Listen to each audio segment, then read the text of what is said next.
La différence entre moi et d'autres serviteurs de Dieu est que Delilé Sika, il a une information. Même à tes entre guillemets, je mets sur la table. Biso ba pasteur, il faut battre la base na biso. Biloko musu eza satanté. Ba pasteur, moyen na melaso monde pas pasteur. Je respecte mes paroles. L'humilité qu'a cette femme et la façon de Hokin. J'ai pleuré quand j'ai vu le poste de Marcelo. Tout d'abord la question à ma casse. Tout d'abord la question à ma casse. Tout le monde poste, moi ils ont circulé sur les réseaux sociaux. La maman qui poste, apparemment on dirait comme ça moi qu'au Batama, si il y a maman blanche. La maman ne peut pas publier quelque chose qu'il ne maîtrise pas. Elle n'a pas jamoné. Yokanga. Bilong Moussousou ezali biso ma pasteur. Là où ils étaient, les gens étaient là. Donc, ce qui battent ces informations, n'a pas maté s'il y a quelque chose. Parce que d'après certaines bouches, qu'il avait déjà fait ça. Pendant Awa, excusez-moi avec beaucoup de respect, on ne peut pas cacher à la population des soupçons et des choses qui peuvent s'avérer être vraies. Petit aux autres de l'éla, il faut que les motos aux autres l'éla. Parce que deuxième chose, on va aller moi. Même Azagi Moutaki cité, même Azagi Moutaki cité, Souka va oublier ses réputations. Alors moi je crois honnêtement parlant, si c'était ça, il faut que Marcelo appelle sa version vraie Yaliwa Yamwasi. Il faut, non, c'est très important parce que tu comme un mboka moko et comme il développé. Mais si ça vrai, tu vois le danger qui court maintenant l'église. Peuple congolais partout Bozali, pour comprendre ma bêtise. Moi j'aime la vérité et les hommes de Dieu doivent changer. Parce que s'auto-découvrir l'amour, et ça a bien dit. Parce que déjà, tout mato déjà est commis déjà au téléphone. Je ne sais pas si tu as déjà perdu quelqu'un que tu aimes beaucoup. Vous savez, des fois, les gens qui perdent leur femme, tu me dis, ils vivent comment? Et si elle ne part pas, non, tout le monde. Chaque fois qu'on est à la gauche, il y a des choses où il y a l'instinct prophétique, où il y a une préparation qui a été faite pour préparer ce qui va arriver. Vous avez surpris, on a une dimanche qui m'a coupé ce mercredi, et puis il y a mon hôtel. On a blessé. On a blessé? Oui. Pourquoi la précipitation? M'a coupé mercredi, pas qu'on est lundi. Pourquoi? Bato pe bazo tout na question pourquoi pasteur tolingi maman na biso la biso ebeme lundi to kono kunda. Marcelo il a des relations internationales. Il y a des gens qui sont dans les délits, ce sont des pasteurs. Nazo le babilo ko mais ermo bozomo na délits c'est un fou. Na bisa bino pasteur bazumbongo mais ba silisa ki puberté té.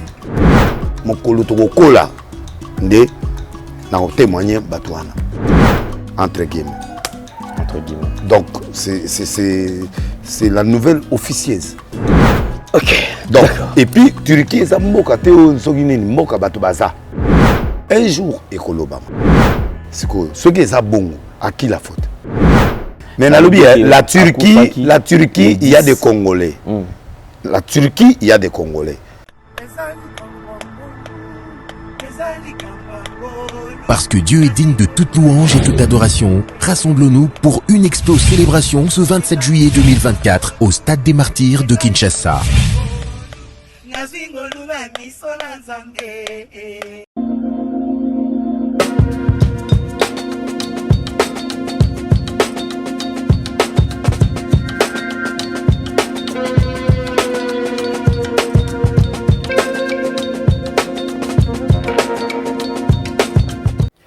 Vérité et réalité, mesdames et messieurs, vous nous suivez sur Nouvelle Tendance Télévision, Culture d'Excellence au rendez-vous. Vous pouvez également nous suivre sur Nouvelle Tendance FM, notre radio, Nouvelle Tendance Télévision Web. En tout cas, et vous ne serez jamais dessus. Merci beaucoup encore une fois de plus, puisque vous avez compris que nous sommes là pour vous servir et nous vous transmettons les salutations de la part de toute la grande équipe, Gédéon et à la prise de vue.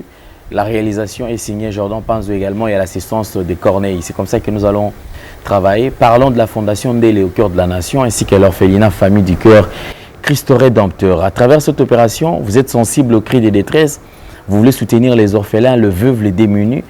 Pensez à cette structure et certainement Dieu va tous nous bénir. Parlons en images et nous allons nous retrouver juste après. De retour sur ce plateau, bonjour, bonsoir, tout dépend de l'heure à laquelle vous allez nous suivre. Alors, nous présentons nos sincères condoléances à toute la famille biologique d'abord, de la servante de Dieu, maman Blanche Odia Kandolo Tounassi, la femme à l'homme de Dieu Marcelo Tounassi. Nous présentons également les condoléances à la communauté Compassion, et aussi nous penserons également à l'église Corps du Christ, parce que comme vous le savez, c'est l'église qui a perdu, c'est une servante de Dieu, et aujourd'hui c'est vrai, c'est une nouvelle qui a vraiment dérangé beaucoup de gens, mais autour de sa mort également il y a eu beaucoup de rumeurs, les gens, il y a eu plusieurs langues, mais je crois quand même aujourd'hui on va y revenir avec un peu plus de précision.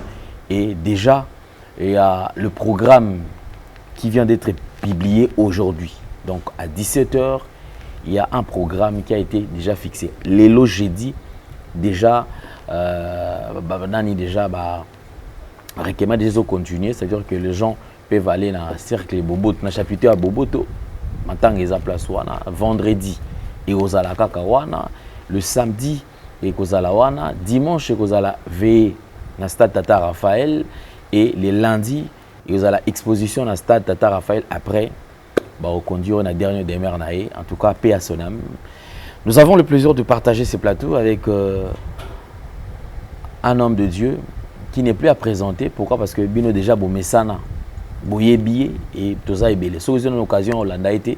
Alors le lieu, vous avez la première fois naïo, et je pense que vous allez quand même déçuté, parce que plusieurs révélations, mingi, mon révélé à Bisso Marambouana, ils ont mingi prophète d'Emilis. Homme de Dieu, bonsoir et bienvenue. Bonsoir. Santé bonne. Ça va. Chaleur aux hommes, ça n'a pas. Climat, ça va? Non, mais ça va. Il y a beaucoup de mais oui. Tout malé, mais les gars. Tout bundaka. Mais courant katana moyen climaté, il faut un ventilateur, il faut vanille. Sinon, tu présenter ma condoléance à la communauté. Oui. Papa Barouti na bandeli sous. Papa Barouti na présenté ma condoléance na l'église naïe. La compassion. Dans l'église Barouti Tabernacle. Barouti Tabernacle. Bande konaïe, bande naïe, ma public nyonso bandingaka na monde entier. C'est nous avons vraiment toujours la paix, tout les laïe, tout kundaïe. Nous avons apesa ba consolation makasi. Et puis naïe pa ya maman naïe melaye na libala. Maman Blanche que tu. Maman Blanche. C'est une femme que j'aime beaucoup et n'a pas moulié, elle a de grandes utilités pour la Mbali. To souhaiter ba condoléances na bi ke mutranga leo aza kao, mais courage et nzambe ya pambola yo lisusu a opesoka courage ya ko affronter épreuve. À chaque épreuve il y a toujours une dimension spirituelle capable de résister à ça. Donc to kozala bisoso, to la maman, to la baruti, to la yepe, to la to kundae. Vraiment on est ensemble et puis voilà, déjà maman tina lobi a ozalawana. Et puis ngana holandisa. Donc après quitte na okenekuna na kendeko se recueillir. Les gens pensaient peut-être que n'a arrivé à corps, Zaki hier à 23 h d'après les informations de Moni, mais toi Monioté, c'est comme si mais bon ça Zaki cercle fermé. Vous avez surpris, ngana ndima quitté que mutakufi mardi, ce mercredi na tongo et puis ebembe ya na mon hôtel. Même au niveau à Poto, même dans la présidence, même dans la procédure des alarmes. Mais pour la première fois, non, apparemment, peut-être à fois moi avant, et que Bazaro préparait l'opinion, c'était important.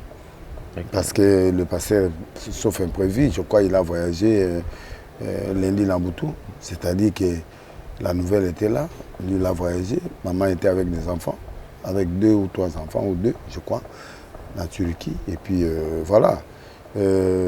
Avec ce belé, mais il faut les avoir malaise à partir de lundi.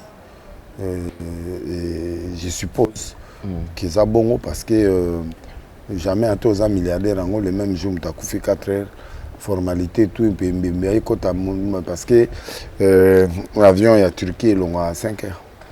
Ils l'ont à 17 heures, à 19 heures, à 18 heures. Bon, l'état est comment à 1 h du matin. Bon.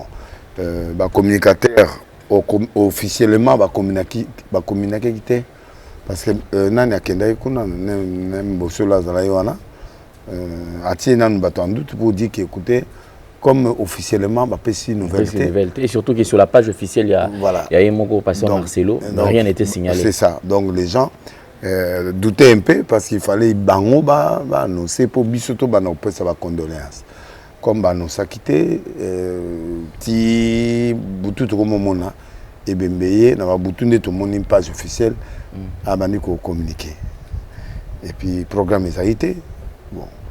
Mais les gens se posent plusieurs questions si c'était assez fermé. On a retrouvé quand même plusieurs visages. Il y a un serviteur de Dieu cette nuit-là. Alors, le Zaki est circuit fermé. Tout le monde arrive papa Zaki. Tout le monde pasteur, il y a Philadelphie, pasteur Ken Zaki. Oui, mais Zaki est informé, non? On a béni Marcelo, il y a un petit message à inviter. Bon, peut-être Zaki troublé. Mais il n'y a aucune communication. Entre nous, on s'appelle. Moi, j'appelle Marcelo, il prend le téléphone, on parle. Donc, certainement, sous le choc, peut-être. Même mon travail aussi, ma téléphone va répondre. Peut-être sécuriser.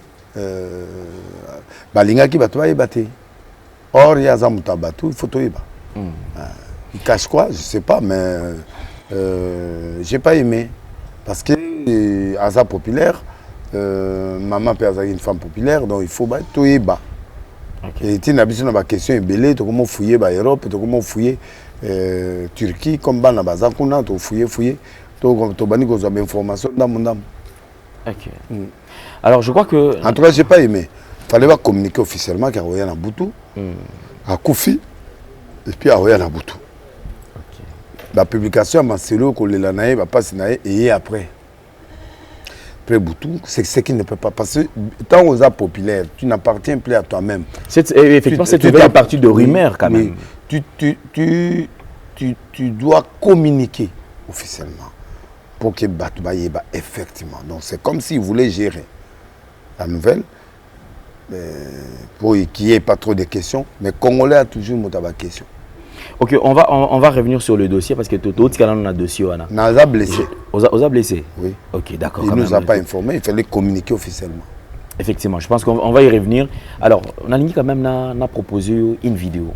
Je ne sais pas si vous vous permettre quand même d'auto la vidéo. Oui. Cette vidéo est devenue virale, mesdames et messieurs. Je pense que je tombe sur plusieurs pages où je vois cette vidéo être postée. Alors, on a quand même une vidéo. Nani vérité fait véracité il y a vidéo et outil wapi c'était dans circonstance nini parce que il faut quand même tout tiens doute méthodique mon internet c'est comment m'embébélé peut-être mon taloba qui a un sens mususu et bah tu vas interpréter on a nenga mabe suivons ensemble. Un grand homme de Dieu Moula. S'il meurt, tenez-vous prêts à changer. Deuxième, la forme d'un grand pasteur Moula.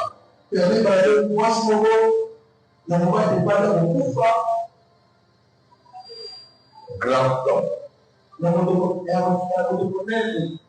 Grand homme. Sa femme mourra et s'en suivra d'autres. Merci beaucoup. Vous étiez nombreux à poser des questions, différentes questions sur cette vidéo. Effectivement, je veux plusieurs commentaires sur la vidéo. Les gens qui valident, qui disent que non, c'est vrai. Azarane Moutapétage, c'est que vrai, deux fois il est dans la vérité. D'ailleurs, je m'abstiens à soutenir parce que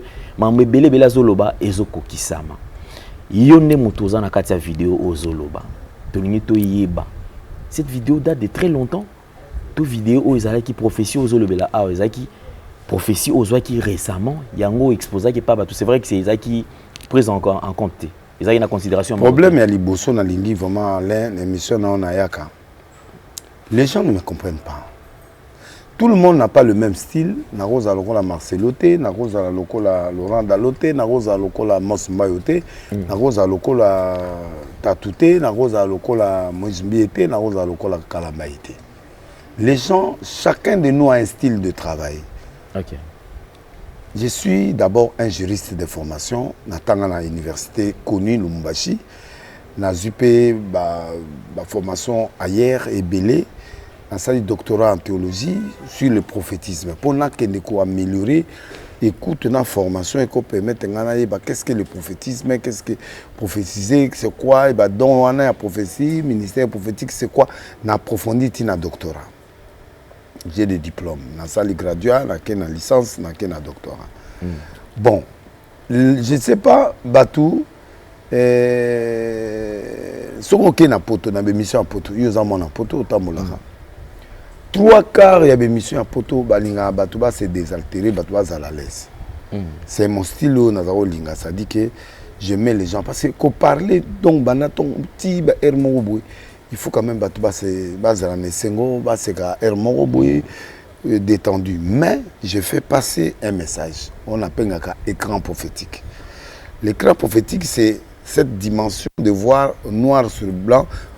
Couleur yo latinde yo lati chocolat bo lati na ba bar na ba sap ya kitoko yo sali vraiment mon ani bendo uti poto donc biloko nyoso yo beti yo na ba montre na moni ya biloko qualité donc ce qu'on reproduit TV en couleur au monde na biloko ndenge ça effectivement niveau ngana nango ça niveau prophétie soutien na comme na niveau écran prophétique c'est-à-dire quand je vois clairement Bible lobi na 2 Corinthiens 12.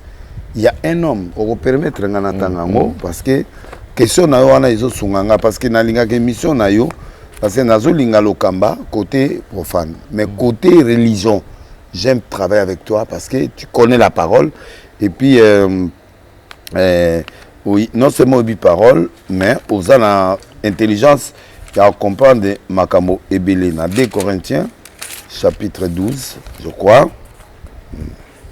Natangango bande ko belé bozana moi patience parce que il faut un mot boyer tous à la parole parce que makambo tozo tanga so bino bozo mona ngo ba preuve eza bien té 1 Corinthiens chapitre 2 Corinthiens boza on a bandako comment ta verset après au tanga 2 Corinthiens chapitre 12 chapitre 12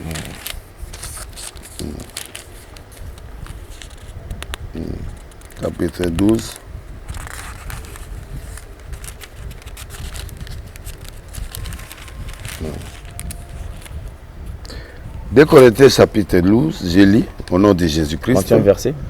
Premier verset, tout bas la première verset. Il faut se glorifier. Cela n'est pas bon, mais j'en viendrai néanmoins à des visions et à des révélations.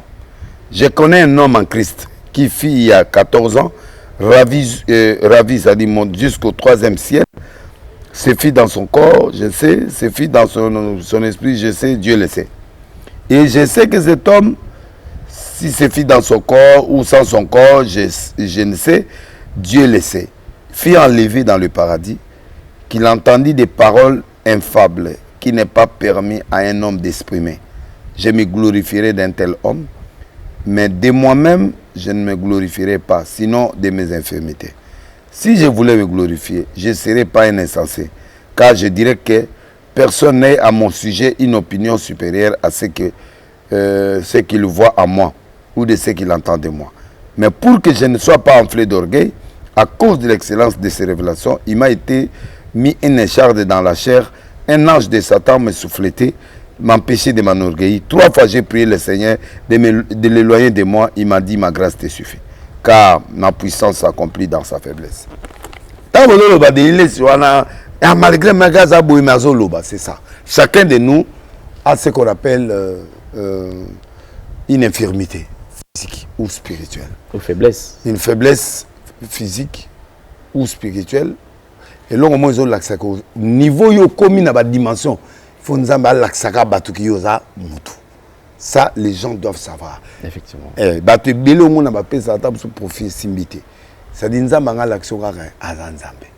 Paul a un défaut, assembler yango nzamba bi ma grâce te suffit. C'est-à-dire chacun de nous a une écharde, écharde. La faiblesse physique ou formation physique, tout nous autres répondre standard. Paul a moni à qui na 3e ciel, pas le banaye mon à qui na 3e ciel. C'est quoi le 3e ciel? Il est parti la vie des choses, ça m'a l'accès ba enlever ya qui na l'autre. A moni makambo isa normal te sera lobby en haut. C'est ça ce qu'on appelle les camps prophétiques, la dimension wana. C'est-à-dire la dimension oyo batio so ba ko ça na ngote. ngai na bandi musala nzambe lelo na kona 40 et quelques années d'expérience na bandi na Charles Lessi ameminga et pas frère autant na Kimboka boton via ateinga sur le prophétisme a formé nga, il est là, il est vivant un jour na memela bino na c'est mon oncle propre le qui a mamananga bato ba kena nyoki ba ebie papa boton via bana na yeba godé boton via za na France. C'est un grand pasteur aussi, à l'église Mindele, Mindele Bazar. Il est protestant, mais c'est lui qui m'a formé. En second plan, après, passer Charles, frère Oton, à Gombeo, Bazaïna, comité urbain. Donc, Denis Lessi, c'est un serviteur de Dieu, c'est un prophète. Na salle Linzambe, Awa, Bastade, Batubamoni, tout ce que je fais. À un moment, Nzamba Epsinga, bon, va vers le païen. Quand on a outi Bandundu, na sa retraite à 6 mois na bandundu na tei ba moni ba miracle ba villa bandundu ba moni ba miracle oyo na même ngamo na vie na mona ngote na mona ba ba sanza ba biloko na mona ba nyoke zo bima bango na zo mona biloko oyo ba dimension oyo banda na botama na mona ngote na nzamba yipsinga avant na kende na bandundu na kena RTNC na sali émission 3 fois ou 2 fois na je no nani comme kimi mais ba image ça na sakoli maladie moi monene zo ya na monde entier ko sakaje monde entier batu ba finginga na lobi maladie moi monene ezoya na pesika mo Congo boy na kebandunu coroné na lobaki en église na Arche de Noé ba vidéo pesa nzamba bi kende na RTNC na kenaye maladi wana coroné ye nga ekutinga na bandundu après bakonzi babenginga nde na kozonga bandundu na ya oyebaki ndenge nini na kena expliquer. J'ai donné 12 schémas de sortie, les schémas de 12 alerte plus ou journaliste ayebi na ba journaliste o bazaki na période wana erwana na ner mutazaki zaki nani Kazadi Nabina na mon président, Naïbsaye, président Kabila, les 12 principes où nous avons salapo, conflit ici là, la frontière, il y a Brazza, pays frontalier. Voici les 12 schémas des 12 nous avons appelé. Bien avant mon président, il faut bisoutoyer en érayé, convoquer na kenaner. Na petit schéma.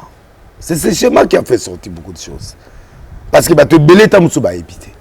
Ok, schéma nous a qui validé quand même. Validé et tout ça, mais bango baké pas président pour la lobaké ezali analyse. Ok. Ne place nervanga. Monde na biloko le comme analyse. Monde na moni mabe na ye na TV na bandi oloba biloko. Yango moni epesa nga siko na ngomo sakola biloko ya mboka.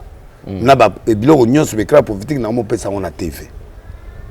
Baza mémoire courte. Na sakola liwa ya président Kabila le père. Na no sango, na keye pa l'État. Ou azaki mokonzi aner. Na keye pa Edi Kapen. Na bengi Edi na yebisiye makambo oyo na yebisiye clairement makambo oyo enge salema bababo mayo. Baboma président. Erwana Nelly camarade nanga to tangana na Lumbashi na droit aza secrétaire ya président. Na n'est pas Edi Kapen. Na kenda na bengi ye. Ah, il est vivant. Il est général na Makatanga. Deuxièmement, na moni mukozi aner l'État ou na période abideni na banda wapi. Et ta on a sakoli quelques mois après président Koufi. Na Edi Kapen na lobby na bi na moni yo bakangio. Abina soda ata bakanginga na ka soda. Musalo na poni et ça bon. Docteur Vangu paix à son âme. Ou azagi chef état-major intérimaire, il y a administration, puis azagi chargé à médecin dans l'armée congolaise. Azao prier l'église a fait passer message. Na kei batutu baboudenga après président Koufi. Na sakola na Brazza bakanganga 14 ans na kota ya Brazza. O bakosa ko délai sa kota Brazza non, c'était la prophétie na ibisi guerre go bima na aéroport, na pesi ba détermination na bimisa nyama moko bona libongo na timboli ba bimisi cheval mo en or. O ils ont bloqué bato bazo kota bazo bima. Ba révélation na ba politicien ba comprenable wanate et tango to kei to sangana entre na sangisa ba rebelle ya Brazza na nani colonel Ndenge ou gérant Ndenge actuel a yebi. baponaki nga na ministre intérieur na bango po nakende koteya pe jour wana oyo baosala réconciliation mateya oyo nga na pesi esali mabe makasi abloqué nga le même jour chance ministre intérieur amokonzi akoti nga na ndako na ye abi omoni bato nyonso baye oyo bato immigration banini balingi na livre yo me nga na olivre yo te bakotisa yo passeport na yo olingo mpona po tokende Paris awa zonga pa kin bayo tikanga na bitu bakala oyo baoyembela mwana ne wana bakala il était mokonzi ya immigration na période batiki nga na bitu sans problème na katisi nde bakomi lettre bapekisi nga na kota Brazza j'ai subi na sakola ba Sarkozy en face boui na sakola ba mikonzi ba Lula wa président ya Brésil na sakola ye qui a comme président mais ça une année après ba okanga ye après ba ozonga sous président aujourd'hui il est président na sakola na Brazzaville ba lokola ba na président Sassou ou na kotanga ba kombote o ba yamanga basali ser nanga o ya bota na papa Sassou bana mibale nani Linel na yena ndeko na ye Claudia baza bandeko na biso na kenda pa maman na bango avant kufa tout ça ba prière ba biloko belé na yebisa ekokisama donc naza mutu oyo naza un apprenti prophétique te na sakola na mboko oyo bato ba mona biloko to na sakola Camère a bima na prison pendant ba condamné à bima na yebisa ko mata 3 fois a mati première fois a comme vice premier ministre a commis président de l'Assemblée c'est le deuxième le troisième je sais pas qu'est-ce que Dieu sera il fera pour lui na sakoli na mboko oyo na lobaki DPS au Kabana na moni mutu mo DPS a se rebeller pe bakangi na TV ba fingi nga lelo kabunda za na prison j'ai précisé na sakoli 4 imprévus ko ya na Congo et puis via président ils en danger avant na voyager na kende France na sakoli yango olandinga na sakoli ba mama papa Mbosso je préfère que data Mbosso parce que président aux en danger tout ça et que musika te bo moni coup d'état o irate o ba osamsa batwa alors possible de interpréter donc bref batu bazo monanga batu bazo suyenga banani basuyanga ba grand pasteur oyo ba yebi ke Denis Lesi ceux qui te payent crédit devant le monde ba continuer sur de président de la République jusqu'en bas bako adopter nga ba bandi yango muke so na lobelo en église ba kati azo finga interprète or na fingité mundu Denis Lesi alobi ke a comme sa église na comme hôtel ya Kindoma bazo kata bazo kende président Denis Lesi abi président tangate a comme président de la République ndengeni bakati or na loba ibongote na tinda prédication mobimba bazo kata biloko Denis Lesi akomisi Moïse Katumbi a télémeli président bakati donc j'ai subi donc campagne de déstabilisation voilà donc des pasteurs bakanganga na GLM ba pasteur ba toaza complice kinana sala coup d'état pas Kabila père j'ai fait 1 mois et demi na katia GLM na bima innocent parce que procureur ma tête aye na ba preuve que muto a fouli de leso azali esco pa yiba na begiz na bango to ke gozo ba dossier ba kangina mwasi ne jour obisto bima ba kimisa président Kabila pera ba 25 na Lumbashi ke to saku ba renir biso batonga na ebité to sala 2 mois na GLM na période na ya lamba o ezalaka cour militaire ezaka moko so ba condamné esili juro to ke ne buluo ndenza ba bikisinga na ke mutana amona na bité mais muto aza voleur nde ba bimisa biso donc namoni ebele na ke prison soit mbalo yo de l'espoir azozwa batu bongo na kombo ya batu ce sont des pasteurs qui sont toujours là à l'intérieur na libanda donc bref les pasteurs congolais me maltraitent en m'accusant en me donnant des images négatives que je n'ai pas j'ai une seule femme na divorcée sœur na yo aussi mon na divorcé mais babituma kaka Denis kusuye mususu a commis chauffeur nanga bato ya Undertaker bato Undertaker wana nde baleki na TV bakomi koloba n'importe quoi koloba makam côté de liste donc j'ai subi une campagne Undertaker il a comment donc bref Alain Dele yoza journaliste d'investigation oyebinga bien tu connais mes faiblesses oyebi de liste so azabou jamais biloko bango bazo tchanga wana nde biloko oyo nga na ebité est-ce que tu peux interpréter biso quand même image l'image wana et l'axika parce que ça et qui kaka presque ça oui, tombe na eza image trop récent et puis eza image oyo na président on a plusieurs la podium et puis dans plusieurs émissions à bateau. J'ai annoncé la mort d'un grand homme. Pourquoi l'annoncer ça? Nzambe a lobi année compliquée. On en a débuté en esprit 2024. Année 2024, 2 plus 2, 4 plus 4, ça fait 8 double épreuve. Et ça année très compliquée. Alors, tu souffres, mais il faut beaucoup de tact. Parce qu'il y aura trop d'imprévus. Na sakoliang. Na ibisi batuba bon ba politicien ba aider peuple congolais. So ba aider Dieu s'en occupera. La yebisa ibango biloko la nyoso. À un moment donné, église et baby. Ba pasteur ba koti si asokilti. Ba pasteur bazana ba délire na bango to kota lango biloko ebele na yebisa yo awa na bémission.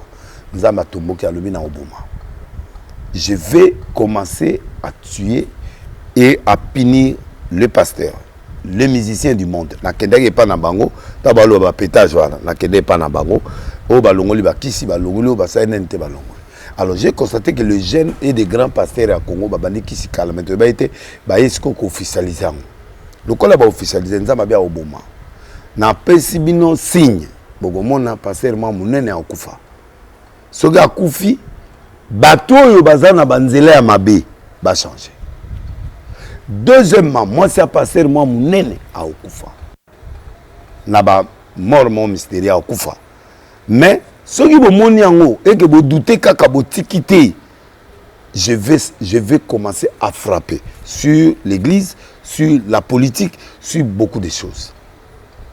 Donc, la prophétie elle est récente, mais actualisée encore dans zone élargie yango lisusu. N'a insisté avant baliwa oya n'a insisté. L'objectif de Dieu c'est que bato basa na kati ya mabe bazongi la nzambe poto mboka oyo soki nzamba zongi ba konzipe ba pa mama batutu ba pa mama. Alors tant que tozana ba désordre wana moins mboka pa mama et santé. En tant que prophète yango na kenai na message wana na poto pona te ya batu tozongi la premier amour.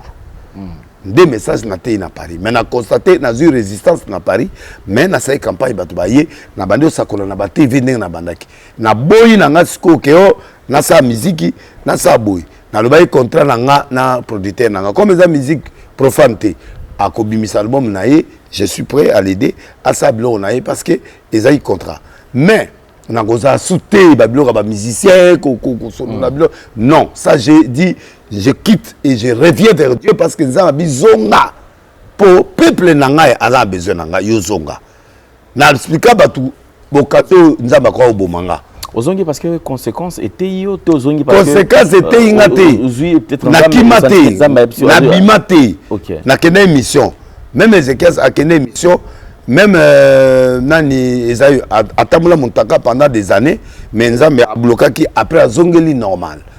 J'étais en mission vers le païen. Na ne bateau ba bengi pétage wana. Pétage qui veut dire ça dit place muta craquer parce que maël souki alors il faut aller vers Nzambe. Les gens m'ont mal compris et ba profita ki wana pour ba suyer nga sou bien. Donc la salie retour triomphal et Dieu commence à me parler sur ça, pas la paire et il y aura naïb ça bato théâtre boko kufa ebele ba kufi ti lelo bazo kufa. Mais c'est que quand ils que bato soit comme au taxi au mabe il y a une chroniqueuse à ko kufa bato wakati ba vidéo no sur kalabazongi ici. Bon, babi deni les écoute à la qui déjà la exemple net chroniqueuse wana. Moi je pleure mon frère, il a insulté pasteur Charles Less. S'il y a des pasteurs 5 pasteurs sérieux dans Congo. Charles Less est là. Tout na bato tout au baba pasteur. Charles Less peut être parmi les 2 premiers. J'accepte. Je ne parle pas de Roger Lessi, je ne parle pas de Jabari Lessi, je ne parle pas de Denis Lessi, je parle ici de Charles Lessi. Okay. Je n'ai jamais vu un homme sérieux comme cet homme. Pour sous choc, vous avez tellement touché. Sous choc, elle a dépassé les bornes. Et na yebisi eboye.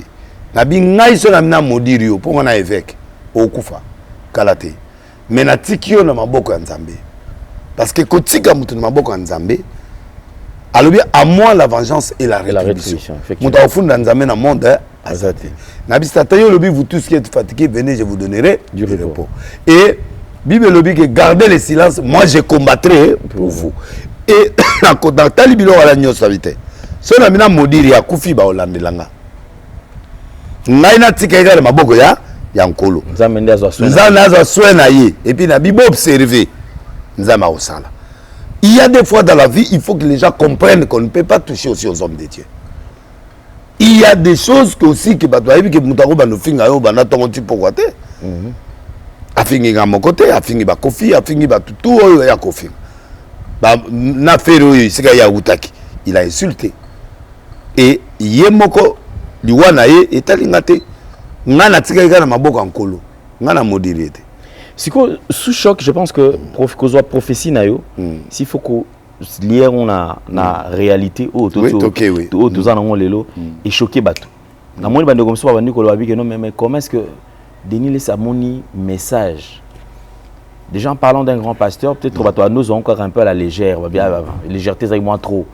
Mais toi moni qui un baoba, la personne de papa Barout Kasongo Beka qui est tombé, c'est-à-dire moni que non, il n'est plus. Et toucher batou makasi. Tosuki wanate. Aujourd'hui, une femme, aux yeux de gens du monde, innocente. Parce qu'effectivement, on a peine adopté le système, je ne peux pas témoigner le fond. On a témoigné forme. Oui, merci. Alors, une femme intelligente, bel détail de figure.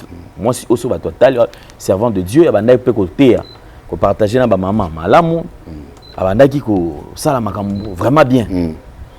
Lelo, il est parti. Bah annoncer biso sans disparition là effectivement il y a sous le peuple et BMP et qui déjà à Congo. Bah tout ça lui mais non mais pourquoi prophète Denis akenda qui vers bato wana te si réellement na katia vision wana message azo qui na précision. Pourquoi pas kenda rapidement vers bango te pona ko benda bango bato qui fait très attention. Tala papa awa na moni nzambe zo sanga iboyi. OK côté pas de quoi moi si le coup là au ebi ebi mobile ne bo no solo laka ou bien que mon frère talanza même singa boy mais on sala ki angote au lobby ngo kaka bongo et silipe otiki na yo. Il y a trois sortes de prophéties. Il y a des prophéties muettes. Il y a des prophéties directes, il y a des prophéties précises. La prophétie muette, Dieu protège les individus. Na moni likamona ya epa na yo. Comment tu vas prendre ça en mal ou en bien? Na sala ngo ebele. Na lobby na présidence avant que de poto. Na lobby na parlement bopona mutu oyo aza faveur par rapport na président. Tous ceux qui ont na répété pour batayoka ponga na bangate. Mutu nyoso ana identité douteuse bopesa été. Je préfère bonzo misata moso. Les gens ont pris ça en mal parce que dans 3 ans le président aura l'obstacle. Na bandeli po yo zo tout na ba question na olingi mission pas na yo na s'exprimer parce que yo ça c'est ventre de Dieu. Dans 3 ans ou 2 ans ils ont la fin ils ont la mandat à présent comme vers la fin oui, déjà. Bah compliquer président de République de façon que bato ba suyer président de République parce que bato yo ba ko diriger ba Sénat ba vouloir ba candidat et tant ba ko na candidat ba ko épargner été ba bi que mandé comme na souka il faut te suyer. Alors, les œuvres de Félix ne sortiront pas. Il y a un mauvais souvenir, il y a Félix. Ça, c'est 1. 2, Félix avait une mission. La mission, il pouvait même prolonger. Excusez-moi, un prophète. Moi, je vis la prolongation. Il y a président Félix. Moi, je vis. Dieu qui m'a dit qu'il a donné la mission à Félix. S'il était à prolonger, ça c'est Dieu. Moi, je n'ai jamais eu peur. Voilà ce qui est révision en constitution. S'il y a un président, on a lié à un écoutant, il y a un président Félix. Dieu me voit. À côté, on a moins rien. Non, on a zoité. Quand je suis dans la consultation, il y a Manga, ou il y a Manga, il y a Pesa Bisso, moi, loko. Mais en privé, non. Mais au travers peut-être Batounaï, net ministre de l'information, Batouloko là-bas, Mouyaya, Azago Foutan, Apesanga Mbongo na salaire, Abi pardon, soutenir président. Mouyaya. Je suis reconnaissant. Na salaire là, Azago Pesanga Mbongo. Chaque fin du mois, na Keboué 5 000. Après, la difficulté est 2500. Après, à Komiko. À lobby, naï nazo semé quelque part na yo pour sambela pour la président de la République. J'ai jamais vu ça dans un pays qu'un ministre perd son argent, il y a salaire pour appeler sangai prophète. Batuloko la ba de Batuloko la Ngobila, c'est mon frère. Il m'a aidé aussi au nom du chef de l'État. Tu comprends? Jules Alinguette, non, Jules Alinguette, il m'aidait beaucoup. Et après ça, bon, et belé a soutenu pour la président. Na ko cacheté. Ba Didi Boudimbo, ndenge moko. Didi Boudimbo, ndenge moko. Moi, chaque fois 2000 pour na a soutenir ngapé. Na nioyo Gilwano. Vous comprenez? Je prends quelques batunaï. Mais na au monaki bilongi na bangote au monaki. Nai na monai bilongi na bangote. Ah ok, d'accord. Je n'ai pas vu leur figure. Mais j'ai eu l'idée de ces gens. Ok. D'une façon prophétique, nazari na image à quelques personnes. Neti oyo ya mama oyo. Na moni yango pe na moni liwa na ye il y a 5 jours ou une semaine na émission moko ya Bafala TV. Na moni akufi na leli. Tant on azo lela na en pleine émission bakati na se suit ezaki place wana. Na ye ko mona ye lisusu ke akufi. Mais liwa moko très compliqué. Na kati émission na zongeli. Na bengi, moi j'appelais. Na luki numéro à Marcelo na zuété. OK? Donc le roi n'a pas qui était. Mais les États-Unis na monaï déjà, li wapo na papa nani. Jour où on a zaro zela to kuta dimanche wana na église, to monanité en église. Et sali ke nga pe na yoko zonga, na zo benga comme akufela ki mwana tango zongi, nga j'étais dans ce deuil là. Alors, Dieu, des fois, il cache certains noms. Pourquoi? Pour protéger nos prophètes, pour protéger Moutouana. Vous voyez que Jésus, Abraham, que Israël, le côté de Panaka, moule belé, mais Mouta sauvé Israël, na kati Mbokana, Mbokana lointain et aux ala, 3-4e génération. Donc, tu calcules, tout le monde qui est Moïse. Mais ce rappel, ça comment Moïse? On va attaquer Moïse. Preuve, après ça, tu combattez, mais tant Moïse a botami, va combattre. Il y a des prophéties générales où nous avons annoncé, on peut permettre aux serviteurs de se repentir. J'ai vu quelques jours avant l'événement et seulement, j'ai vu des grands pasteurs, la moni papa Baouti, et j'ai vu un autre. J'ai dit au nom de Dieu que je sers. Un autre va mourir? Oui. J'ai prié, na bengi et le quitté. Nous avons regardé au Canada. Après 2 jours, à Koufi. Donc, quand Dieu prévient, Congolais azara têtu, na lobby à ma présidence bien prévu. Mais est-ce que au monde attend tout le monde au bengo pas tout na yo que de laisser, ba yeb sa ta président bo yamaye yoka biloka rien. Bango kulaka c'est un aventurier, c'est un péter, c'est ceci.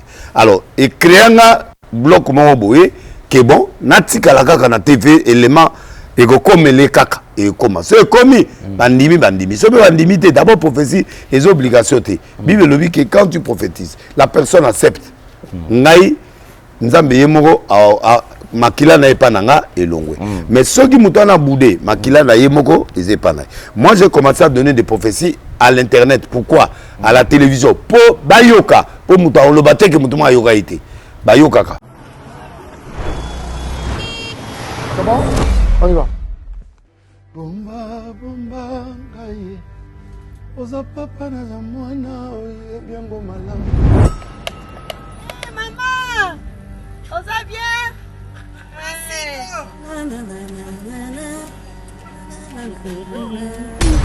Sotolobi na koyoka ostini na kotosa.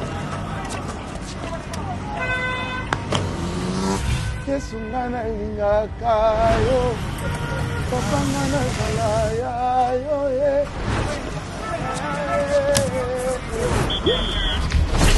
S'il te plaît. L'heure. On prend la pause. lelo nakopeki marché na biloko kitoko lelo vraimen nzambe aza kotenga bien eloko ezali lelo tobima maboko pamba te lokwa alobi lobi ebike ngai na bimene eloko sambela ngai Oh, tiens le boni. Luka mon cher. Hey, maman boni, papa na ngai tosepeli kuna yo tosepeli lelo kutu depuis ntongo azalaka koyemba likambo ya molu anga kutu naotala ye nazoseka kaka boni mosala d'abord ezokende bien mosala ezokende Malembe nango papa. na tusikona kosa malala Voilà, ça. Vaccin à pilipili. Faut vaccin à pilipili, maman. Vaccin à pilipili. On a bah affiche partout, parce que tu as besoin d'affiche pour un stade. Oh, en tout cas, il y a papa. Il y a plus tard 6 heures. Ah oui, ensemble. Artiste, on va mettre un grand léboulou. Papa, tokoya biso yo soba banganyo toteka tokoya pesa. Merci mingi. Pasta, atama capella. Prochainement, si. Avant goût, ataya muke kaka. Papa, ça les biso moi capella.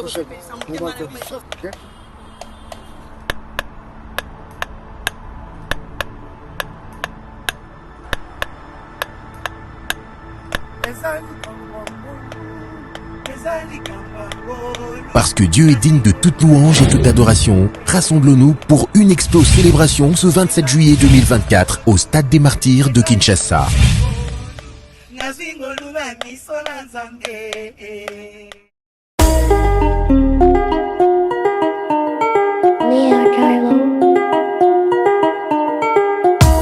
Congolais et Congolaises, habitants du monde entier, dans l'optique de vouloir vous offrir un cadre de vie sain, paisible et sécurisé, Toronto City VIP de Maloubou met en vente des terrains de 20 mètres carrés à bon prix. Ces terrains bénéficieront de l'eau potable, l'électricité et des voies gravelleuses. Situé à proximité de la zone économique spéciale de Maluku et voisin des sites Vodacom en République démocratique du Congo, Toronto City VIP se démarque par l'originalité et la beauté de son espace en vous offrant des terrains déjà cadastrés.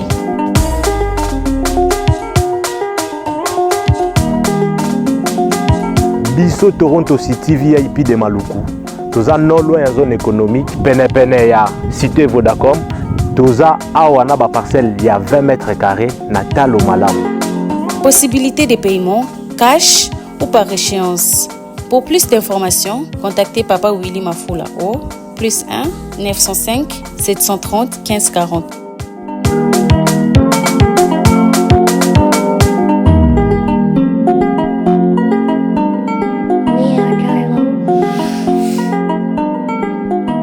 Offre limitée dans la mesure du stock disponible. Nzambe apambola ba découvert mingi zo salema na kata Congo démocratique. Nzambe apesi minganga pe ba chercheur mingi mayele po ete baluka kobikisa biso. Namonaka nyoka na zamba soki babundi mibale apesi mosu venin oyo empoisonnement akopota mbangu akolia matiti pe akoya kobika. Mais tovandi awa tozali tomona ete bato mingi bakufi na poison. Mais bana mboka na lisungi ya Nzambe botala produit oyo eza produit moko spécial. Ça dit quoi? Ce que meli kaka cuillère moko na yango ata le poison na nzoto poison ko freiner poison tango mela deuxième et bali ko évacuer yango nyonso esili. Ça dit quoi léon na Congo moto akufa sur na poison azate. Alors soko utiliser produit oyo na nzoto na yo anti-poison ata ozwi makala oyo pende ya pile olei ata ba poison ndenge nyonso ekosimba lisusu te ekobima na mitoki pe ekobima na bavoi mosusu bozala na yango poison mosusu ezali biloko tozolia yango mpe soki ozomela yango ekolongola bino nyonso bokozonga na bopikiliki eza na prix moko abordable soki omoi na ndimi eloko oyo mpo ngai moko namekaki yango nazali basouffle mo bakangai ngai mpe na banti-poison bapoisonaki ngai me nayauti komela yango nzoto ezali bopikiliki nzambe na ngai apambola bino liwa na Congo na poison Bouboulense. Troubles du système immunitaire, chute de tension, maux de tête, fatigue, perte de poids, frigidité et diarrhée. Dites adieu aux inconforts et retrouvez une nouvelle jeunesse avec une tasse de Maxi Bien-être au quotidien. Une solution bio composée de plantes traditionnelles, 100% naturelle et reconnue pour sa vertu. Une formule adaptée pour hommes et femmes.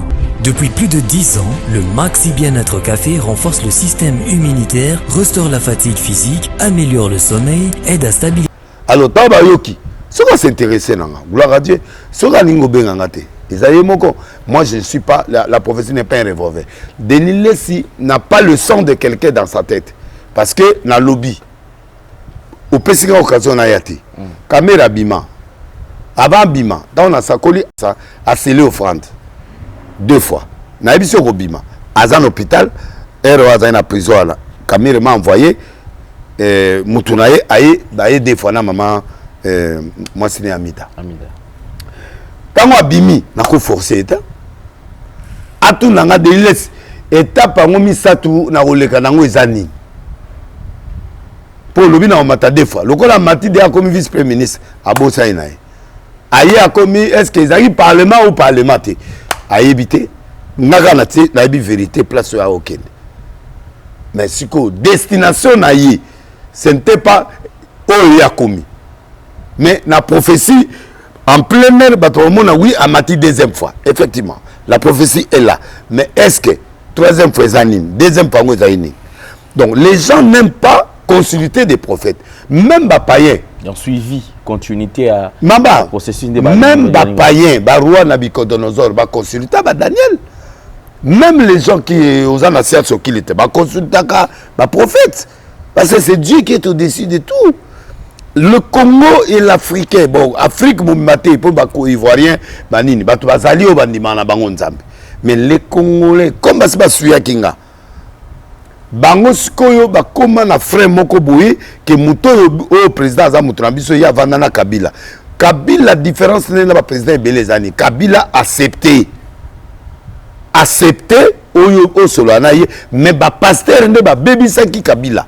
Parce que bah comment il a le koso bitume bima na ko lo bangwa te to bima to senga poste religion mutabima te po bitumba to zata ministre ngote. OK pas président obuki moninga. OK obuki c'est pourquoi Kabila était découragé. Na beto li solo maman sifa zakao. So ba passer ba kekula ba bundi ba pie bango mongo ba bundi na liboso parler ba zokani na niveau mongo ba zongi si bango na kati.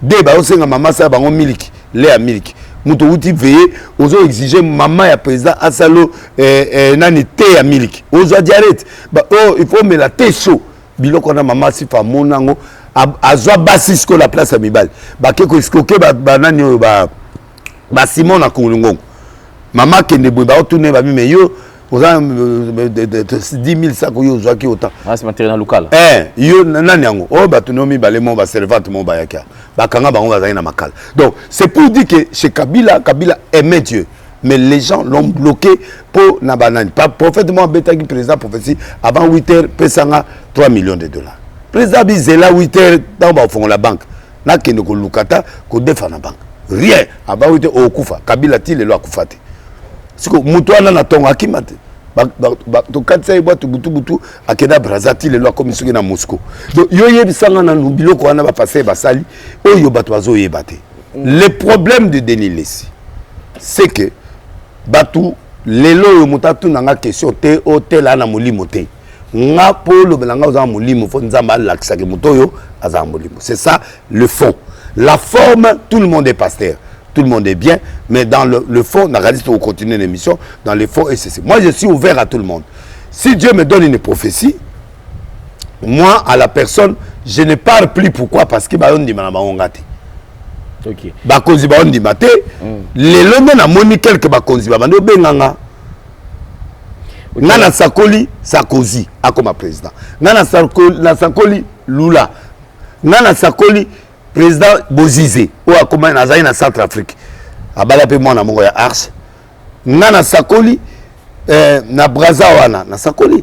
Mais Edgar Nguesso a Yamanga na présidence na Sakola.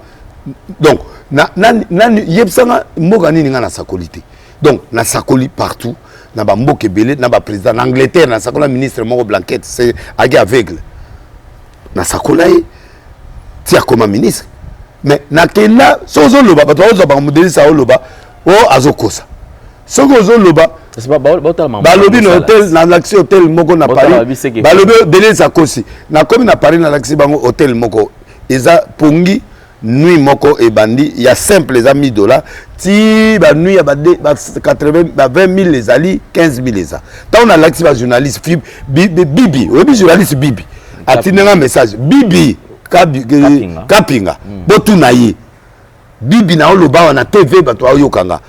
Na tindeli escon numéro hôtel, na tindeli chambre, na tindeli ba numéro chambre. Nien, tilelo. À ça même émission en a parlé. Tika le kuta. C'est-à-dire les gens, ils ne savent pas que y a information. Or, dans le niveau, il y a grandeur. La plus grande chose, c'est l'information. Même j'ai fait, tant que je dirigé, quand moi j'ai fait ainsi dit, j'ai fait, avant d'expliquer l'histoire de Moïse, ne babunda na peuple wana. Alors Moïse a sengi on dela yo boy, yango babundaki. Biso to botela bino mabelete to bundaki. Botika pstoleka. So bolingi combattre au bunda susu. Des éviter à bunda gagnant susu. Ou ça lever à moi. Donc un serviteur de Dieu doit avoir l'information. Esther a une information que baliba bomba ba juif bien kazangiren. Ça dit quelqu'un peut être grand, il peut être président, il peut être pasteur, mais il ne peut informer de certaines choses spirituelles ou certaines choses éléments. Donc, terre à terre. Je suis un grand responsable qui a des enfants, qui est sérieux, parce que le gars a blagué, mais malheureusement, si on a sur la blague, il y a tout ça pour permettre ce qu'on a solo là. Sérieusement. Ce que le cours a constaté que Mamouna Lobake est comme ça. Il y a un moni n'a changé d'attitude. Na boy ba émission, il y a pas ma roya comme ça dans ba pétage na linga honte. Na libre émission sérieux et na zone l'église et les gens ont répondu maintenant. Le peuple est revenu, le peuple est là. Gloire à Dieu, c'est oui. je pense c'est ce que je continue d'ailleurs. Oui, na zone la paix ba stade, na zone la blanc tout ndenge norme ezali. Ngana dans le JBT a lobby que non, sincèrement mina okende su banane, ngana okende. JB a raison, il y a dire que na okenda sur baré na tena na sala nga oyo ezali une époque na biso. Na lero bano bazo sala lo basala. Vraiment bravo à JB Piana. Mais moi et pas église époque elle a raté. Parce que c'est une atiki église est kufa. Tout dans la question à ma casse. Tout dans la question à ma casse. Na lingi ko to kene. Oui. Tout mon poste moi ils ont circulé sur les réseaux sociaux. Ici je vois Bobo proposer un poste wana ezali à la maman. La maman qui poste Azali Koloba sur disparition à maman Blanche. D'après les informations Oyazwaki en sa possession, Ezali Akoufaki par rapport à intervention au Bakende au Salaé, par rapport à chirurgie esthétique au Bakende au Salaé, ce qui est belle. Alors, au tourna qui m'a bé, ne sali que maman Blanche Akoufi. Tout le monde quelques pages le sous pour référence à ma page au balobi maman Blanche est commis compliqué. Comment expliquer que mon tout annoncer qu'il y a Kofi na tongo malamon à 23h corps est commis na Kisasa. Apparemment on dirait makambiza moi ko batama si ma liwa ya maman Blanche. Ana ko zo vie na yo. Oui. Problème na zongeli ga ba pasteur. Nazon le babiloko mais ermo bozomo na délice info. Le pasteur, il y a des gens qui sont dans les délires, ce sont des pasteurs. Na ebisa bino pasteur bazumbongo mais ba silisa ki puberté té. Ba pasteur. Oui. Ça dit ero bazoyi mbongo ya ito era passe. Ah mais yo otuni na question yo kanga question. Tu vas passer à Colombo. Des ans à catégorie. Na lobby pasteur ou na oloba. Na zuna ba passer à CT. Na zuba grand pasteur. Jour moko na vandi évêque mon archevêque mon abenginga na place Montbré. Bazo tumba mbisi na ena pasteur moko. O na ndima ete ka oza biloko 30 basi. Mais bavandi wana champagne na champagne deni yaka pono yo lingi. Opona ni mbisi to mbisi moi site. Unga na lingi na zo kwena ngai na beta bouteille ya champagne na salonga na lingi. Ngabi na ata na pengwa ngo ata na zama be ngo mais niveau yote. Na bima na kenda na zu bouteille na ngai ya vin na ki. Mais je peux pas citer les noms. Doit passer va na kati ba délire. Baza na kati ya ba comment on appelle ça na niveau sexuel ba benga on. Bah bilo to benga on ba fantasme voilà. Les pasteurs. Alors bien. Tu mets la catégorie pasteur. Pardon, yokanga. Na oya sewana. Tina ba sommet biso. C'est na ko comprendre. Neti ba na ba limiter wana na ba catégorie, c'est ba limiter wana ni premier tina ni je ne pense pas. Na lobi boy. Yoka lem ça. Na lobi boy. Na lobi boy. Tala. Eza limité. Eza la gombe. Eza la ma campagne. Eza wap. Teto mata malem. Première iti. Batali. Bata délire basé belé wana. ma campagne n'en parlons pas, Ipen n'en parlons pas. Bandal. Pasteur Mo, Yogate, Awana ma campagne, Pasteur Mo.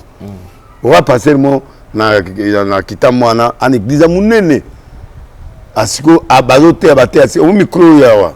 À côté du bureau, azo sa amour na mwasi. Chérie, tine éjaculation. Le micro, bandi mi ba na kati église. Église est panzana.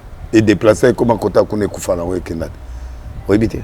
Donc, you biloko ngo yo mona oui ba ngo. Déplacé comment côté? Hein, église ke comme koto ya ma campagne kuna me kufana ngo. Les actions na batu pété. Parce que la honte sur so ba yo kangai. À côté prison. Yo kanga bien. Épargner te moké o munene te. 3/4 ya ba pasteur o ba koti butu ba vivaka na ba fantasme. Ba rata biloko ya kala. Le puberté qui mukolo. Qui me besoin ya mukolo. Ba linga basi ba bassin, mabele minene, misu mabele mike, ba linga basi o bana ba poil, musu ba pesi ba tse basi ba pousse poil, ba mususu. Donc aza mbongo na yesu kako mo créer, ba musu bana ba bar na ndako. Mais quand même yo kanga. Ba yo kanga mususu bazane ti ba moulin rouge wana ndenge zala wa. Nde bati ba bina mitakala ba créer moi sine pe azo bina na kati ya ndako. Mutakala a changé caleçon, a changé boyache, ba string, après a kesa break nae. Basali. Mokolo to kola nde na témoigner batouana. Mais basali. Alors yo ganga bien, c'est pourquoi biso ba pasteur, il faut to battre la base na biso. Biloko musu eza satanté. Biloko musu ezali biso ma pasteur. Na peut-être soso comprendre. Ba pasteur ba so ça la base ba chirurgie esthétique. Mais quand même, il y a par exemple, maman au pénal, bah bien en émo. Azako Baté. Bago côté na katia chérie. Azako Baté. T'es Azako Baté. Pour mobile à côté, il y a quoi exiger. Non, Azako Baté. N'a pas information. Au monsieur ils allaient avec beaucoup de respect. Tout le baba pasteur, tout ça attention. Pour bayo quand abison doké un jour. Oui. Comment continue d'abattre ma pasteur, bazo ça la mabele, ba pasteur, bazo ça ba sexe, oui, exéré. Et comme on est sexe, il y a vierge. Na maboumou, basi ba otiapé ba fesse.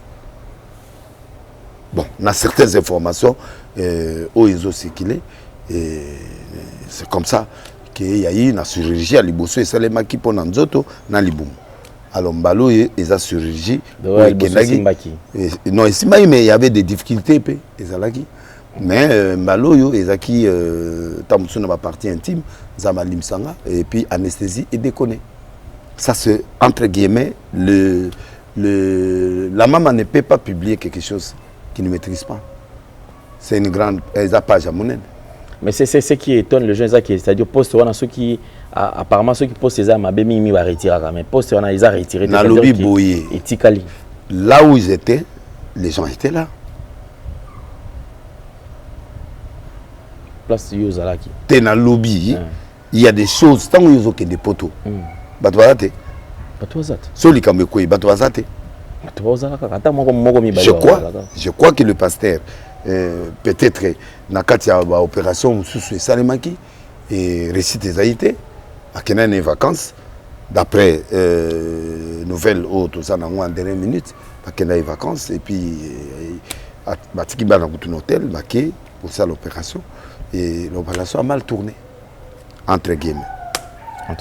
Donc c'est la nouvelle officieuse. Oyo ils allaient pour un jour et Kolobama. Alors, ce qui est bon, à qui la faute? Fantasme. Pourquoi il doit faire ça?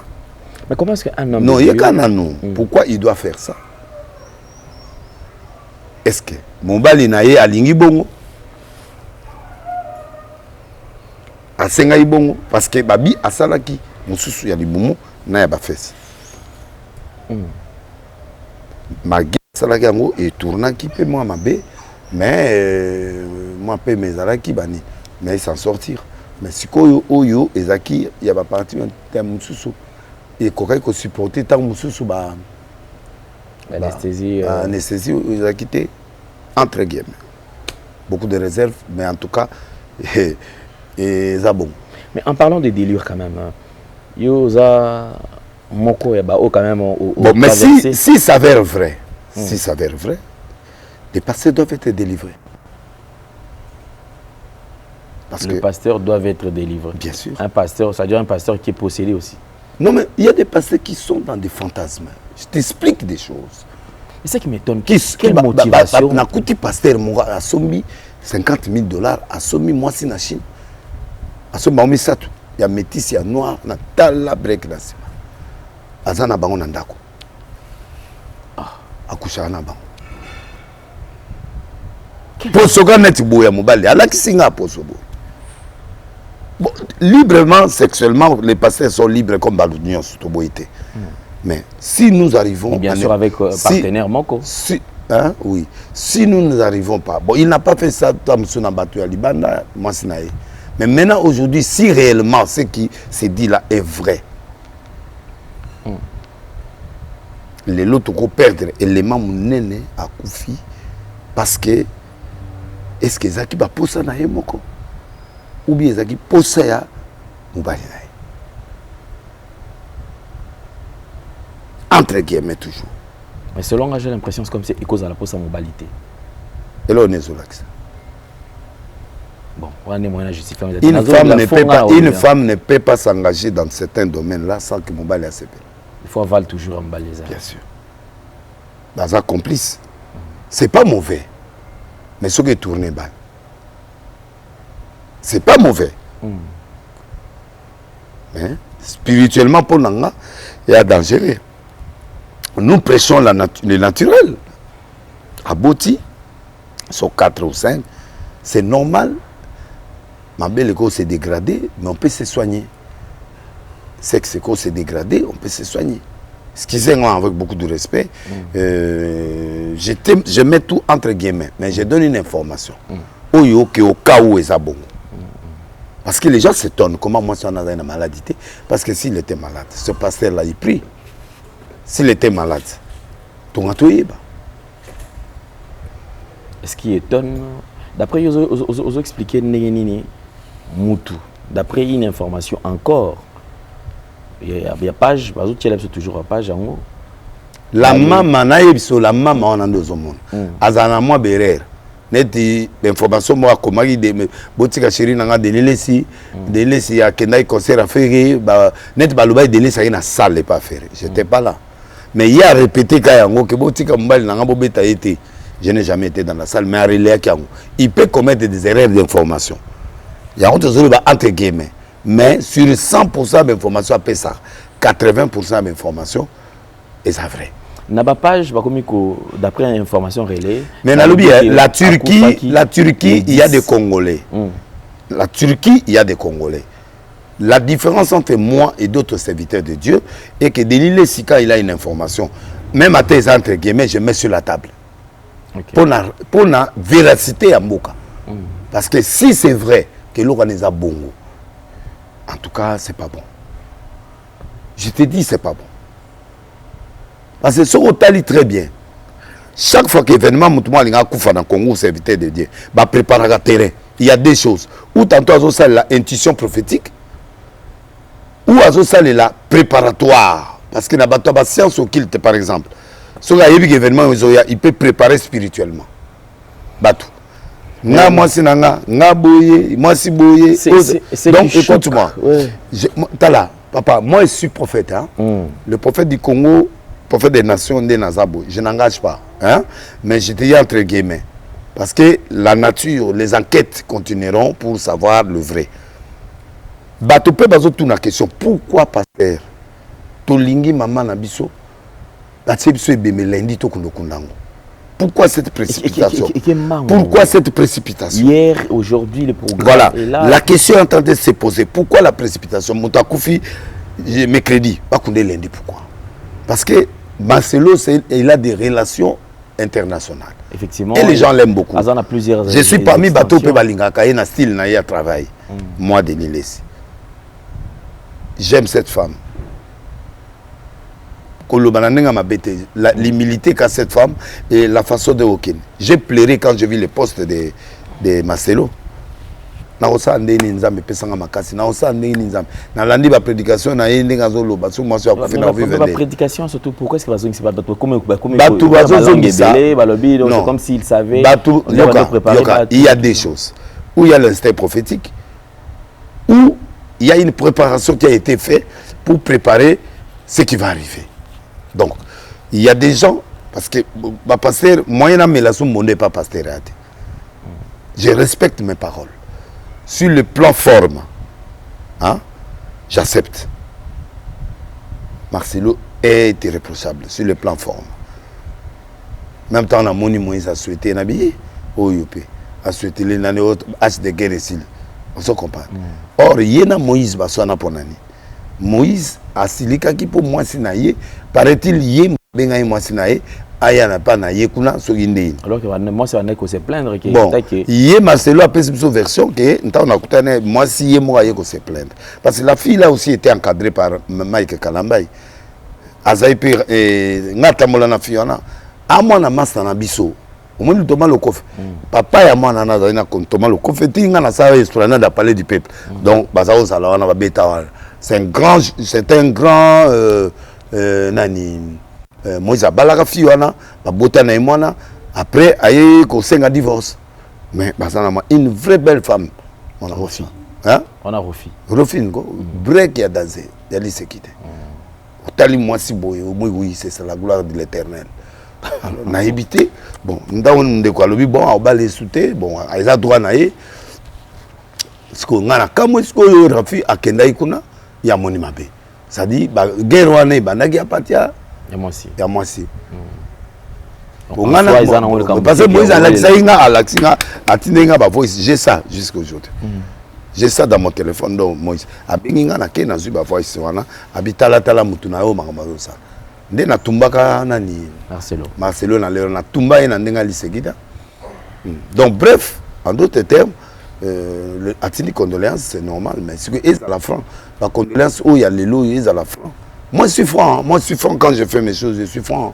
Donc bref, ce qui réellement est allé chirurgie. Pourquoi? On ne condamne pas. Il a le droit, il y a c'est un droit qu'il a. Délire nae, fantasme nae, lingi moi en abrek amunene, toi ça abouille. C'est pas un problème. Mais le problème maintenant, si maintenant c'est vrai qu'il y a Koufi pour Nabilo Kouan, tu vois c'est ce qui pèse maintenant l'église. Tu vois? Ok. Donc, et puis, Turquie, ça m'a c'est possible quand même. Et na lobby boy, les amboka oyo, il y a des Congolais qui sont belés. Donc, ceux qui battent ces informations, s'il y a quelque chose. Parce que d'après certaines bouches qu'il avait déjà fait ça pour na awa na koto na libumu pardon pour na libumu bon libumu zongi plat d'accord mobala CPD bon ba ebaki une expérience mususu est-ce que mobala ebaki toi ebaki te on peut pas cacher à la population des soupçons et des choses qui peuvent s'avérer être vraies petit aux de lela il faut doyer ba muto tozo lela ba leye parce que deuxième chose ba lo ba ke mobala aller moi le Marcelo, tout le monde a suspect, donc c'est que Marcelo a moutabouillé, entre guillemets. Même Azagi Moutaki cité, même Azagi Moutaki cité. Mais maintenant, ça va provoquer, ça suscite beaucoup de questions. Souka va obéir ses réputations. Alors moi, je crois, honnêtement parlant, si c'était ça, il faut que Marcelo appelle sa version vraie, Yaliwa Yamasi. Il faut, non, c'est très important parce que tout comme un mboka moko est comme développé. La période où maman tina afrola qui bouille. C'est ta sœur. Et c'est vrai, il a frôlé. Il avait frôlé un AVC qui n'a pas été fait, mais il avait frôlé. Est-ce que je dois mentir devant la population? Non. Mais elle a rétabli. Heureusement, comment qui attend à l'hôpital pour permettre de recadrer le coin. Il y a peut-être ce qu'on comprend. Il y a famille. Et c'est du mensonge. Non, c'est pas Marcelo, sa famille, son église, doit savoir comment ma femme est morte. À Koufi, la cardiaque. Pourquoi cardiaque? Ça n'a pas mis ma cœur. Il doit expliquer. Il n'est plus à lui, il est à nous tous. Tant que Charles laisse Akoufaki, Akoufaki te expliquer pourquoi Akoufi. Pour proche est bien. Alors, ça doit enseigner les autres pasteurs. Si ça serait vrai, alors pasteur pour Tikabilokana. Il y a Mibali peut nous changer Bazolo, tout le monde Michael d'action Tangambasuka. C'est tout ce qui est humain, ils ont imperfection. Oui, tout le monde a cause de Bela, Bakenda. Il y a que estomac, c'est différent. Il y a que 4 estomacs pour la lier belé. Bon, quand net rien, ça la net comment on appelle ça, greffer net et loco par rapport à la santé, c'est pas un problème. Là aussi pour changer le corps d'une femme, c'est pas aussi un problème. Mais le problème c'est que si ça tourne mal et nous prêchons aux gens que Batouban Dima est à Autosali. Oui, c'est vrai, le monde a évolué. Tout comme utiliser ma micro, ma bloc belé, mais si ça vrai, vrai. Tu vois les dangers qui courent maintenant à l'église. D'accord, merci beaucoup. Un dossier à suivre. Et puis, la précipitation. Il fallait bâtir Batouba la moisson. Les gens l'aiment. À Soumokité, à quoi écoboté, à Sainanité. Même si c'était une erreur chirurgicale, il faut que le peuple sache. Pour aider à Batoumoussou Bassanini, et c'est là qui va pousser les gens à réfléchir. C'est pourquoi je m'en des laisses Nazoloba que Dieu est en train de me dire que le pasteur qu'on fasse attention. Parce qu'il y a un autre qui est déjà dans le viseur. Et le président de la République est en danger aussi. Il faut qu'on protège le président de la République. Ce qui est dans l'entourage du président de la République, protéger le président. Je parle de Kagame, il va finir. Il va lâcher. Il finira mal. Écris ça aujourd'hui. Tu vois la guerre de l'Est là, ça finira. Yokanga bien, on moni guerre wana ici là. Bato babanda kiango, bakosuki sango. Et ce monsieur là, il va avoir des difficultés énormes et il sera humilié d'une façon tu peux pas comprendre et il mourra. Alors, et là on a zoloba, na ba pasteur je vois encore un autre qui est déjà dans la ligne. Alors musicien profane de mon copain, je le vois en ligne.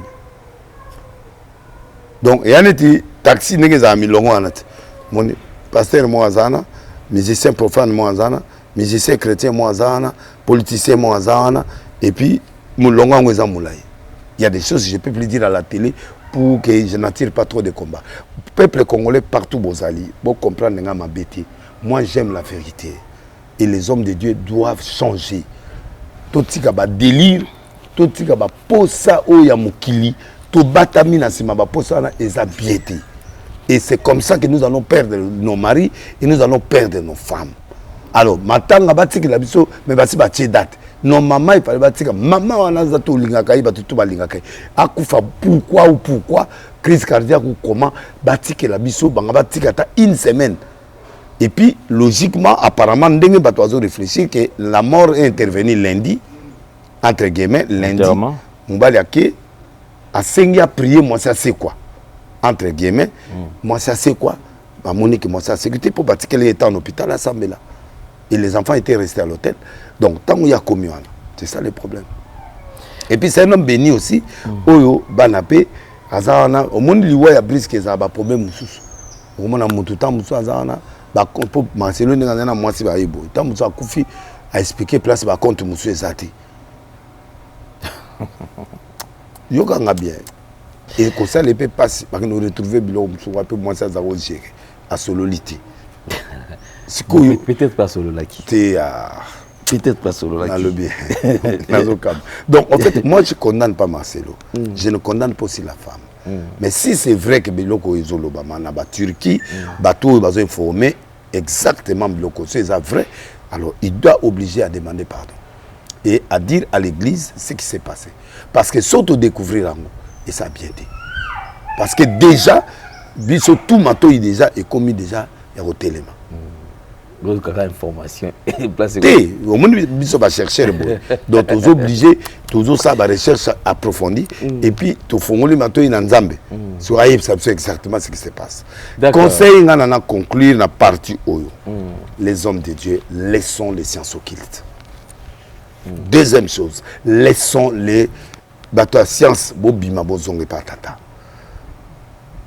Deuxièmement, tout ce qui va délire. Le fantasme. Ma fantasme, mais ça m'a bêté. Moi, c'est à la string, azo dena, di bosso ne ça m'a bêté. Mais ce qui est commun à niveau physique, c'est pas bien. On risque de perdre beaucoup. Tout ça confiance dans Nzambe. Tout linga, Marcelo na moi c'est babanda kala. 18 ans. De vie commune. Oui, ça banda église babanda kala. Alors, c'est un choc pour lui. Moi, je compatis papa, mon frère. Derrière, il faut que dans un restaurant. J'ai encore le souvenir. Au point à Kitambo. Il y a bana. Papa Marcelo a longué place à Zaki, à la Ninga place dans un coin. Aïe, on peut s'en monter. Et puis, tu benana gingana et tu souloli. Marambi belé, oh, il y a une carte avec une coopération. Il m'a expliqué certaines choses. Donc, vraiment, mes sincères condoléances. Je pleure dans mon cœur. Nous avons perdu un élément très important. Merci beaucoup, merci beaucoup. Alors, je pense que c'est par ici que nous mettons un point final parce que on est en train de courir derrière les temps pour permettre quand même à comme Basala Moussala. Alors, je pense que deuxième numéro, il y a très prochainement. Week-end, tous observer Marambezo Leka. Parce que les lundis, il y aura des choses à dire.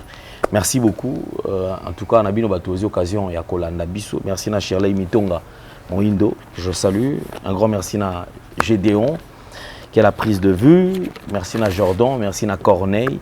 Alors, je pense que nous allons nous retrouver très prochainement. On m'appelle Zimbotena Djezola. Djezola London. London. Vraiment, Babylone est belé, Nangaï, Napoto, Bana.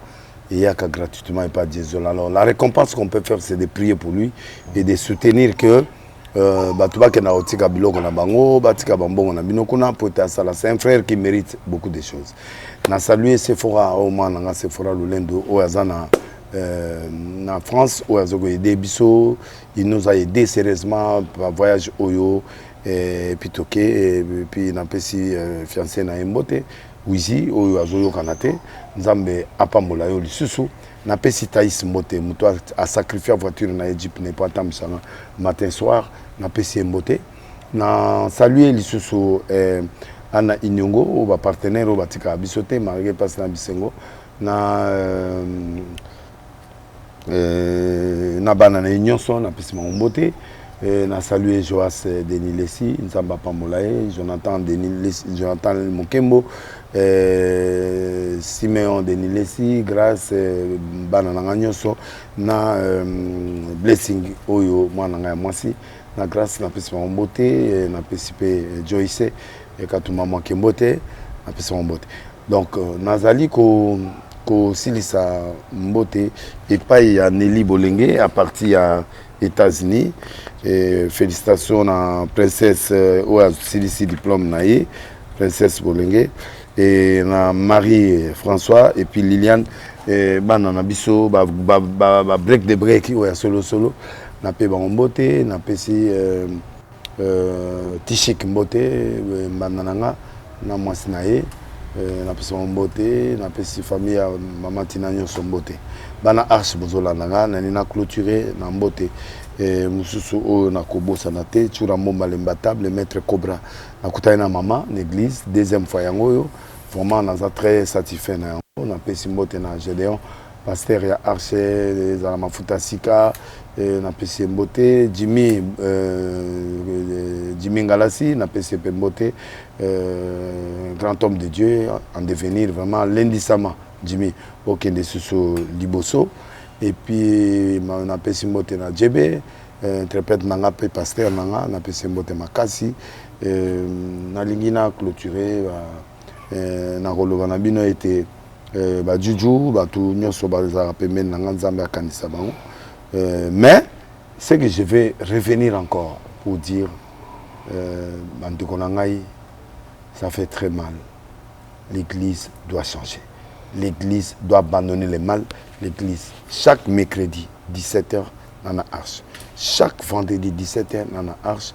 Et chaque dimanche, dans 8h, arche de Noé. Nous en direct. Et puis, la délivrance, c'est Osaïma. Maté, Osaïma. Merci, la confiance pour Salinga. Moloko 87 ans à ma tête. Et là, on peut clôturer. Les sous bien. Batobo interprété ma bêtise. Je fais un effort d'amener des hommes de Dieu et des hommes politiques à être francs et sincères. Le 27 juillet. Na pesi mbote na comme moi on a bombi en kaka mais maman Fifi Masuka félicitations ndongo zongi oya katanga oyo comme nani gouverneur Kiabulu Jacques Abul na PCP Mbote parmi bateau ba coup de cœur nanga na PCP gouverneur de la ville Awa na PCP Mbote a remplacé Ngobila Awa Nzambe Daniel Bumba na PCP grand Congo central P Congo Sanate nani Grâce Bilolo na PCP Mbote na bao na yebi bangwa na PCP Mbote na grand frère nanga Ngobila na PCP Mbote et pas ya nani chef Alingete na PCP Mbote vraiment c'est un grand partenaire pour Nanga, un grand frère qui me soutient. À chaque fois qu'on a un problème, il met la main sur moi. Na PCP Mbote et pas il y a Roger Lessi, Oyo Azana Bisuna Mama Roger Lessi. Nous avons vraiment à Pamolabino. Quand à bateau va interpréter ma baie, je ne peux pas être jaloux d'un pasteur, je ne peux pas être contre un pasteur, mais s'il y a quelque chose qui ne marche pas, on doit chercher à déboucher. Le 27, Bissoyon Storozana, stade des martyrs, avec pasteur Mike Kalamba et Tozo Zelayo, ont aidé Bisso pour permettre tout le monde à Katia Passion Tozanango. Teya Bisso. Pour ngasu na ye na moni bangelingeli, oye la Bisso ba ange ba bimi na ngelingeli na bimi. Donc na pesi merci lisusu na Madjabou. Oyo Bondo na mama o bazo tia ba moyen pour na basali na Nzambe na ba jeune talent nyonso bazo bima na Congo. Na cordon na pesibino nyonso Mbote reconnaissant en tout et vous faites du bien au peuple congolais, vous faites du bien. Tout ce qu'on peut dire contre vous, prenez ça comme un combat et Dieu lui-même sait comment il va se battre. Donc on est ensemble et merci beaucoup on a Yopé. Merci. Nous avons vraiment pas mollo, on a réalisateur na biso. Naïba a été l'image avant de 15 km, à filmer na 10 000 km, l'image qui toque. Moi, combien d'années? Gédéon. Non, on a compris la réalité. Donc, à la peine, le matériel, les soins, il y a des gens on a coin côté. Zamé, à Pambola, vraiment, Siméon de Lessimbote, puis na binonyoso, na petit na les grands réalisateurs, comment on est? Richard ça, merci de nous assister. Voilà, merci beaucoup. On se retrouve très prochainement. Portez-vous bien. Au revoir. Bye bye. Tango nyonso molinganga nazalaki komona baninganga na baboti na bango nanga baparent baza te vinanga pasi. Est-ce que kokufela baboti ezali sumu? Kozanga baboti est-ce que ezali sumu? Voilà, na kopesa bino message. L'orphelinat Christ rédempteur. Et ana posa lisunge na bino. Tala musala munene zo sala pona bana. Tala musala munene sala pona bana oyo. Mokile tiki ebwaki. Mais nzamba termine nzelo orphelinat oyo pona ko encadrer bana oyo. Yaya lisungi na yo to ana ngoposa. 1 euro no to ana ngoposa. Pona mwana moko. Tango mwana moko allié nzambe ya bitike oya permettre ete na nzela no mwana alia akobosa na ote. Voilà message ya l'orphelinat Christ rédempteur to ana besoin lisungi na bino. Ba numéro za na se kota contact na biso assistance na yo et aux lisungi pona bana. Que le Dieu des orphelins a bénir diama mtu nyoso ja tali kanisa ko sala quelque chose. Pe osali yango zamba pambola.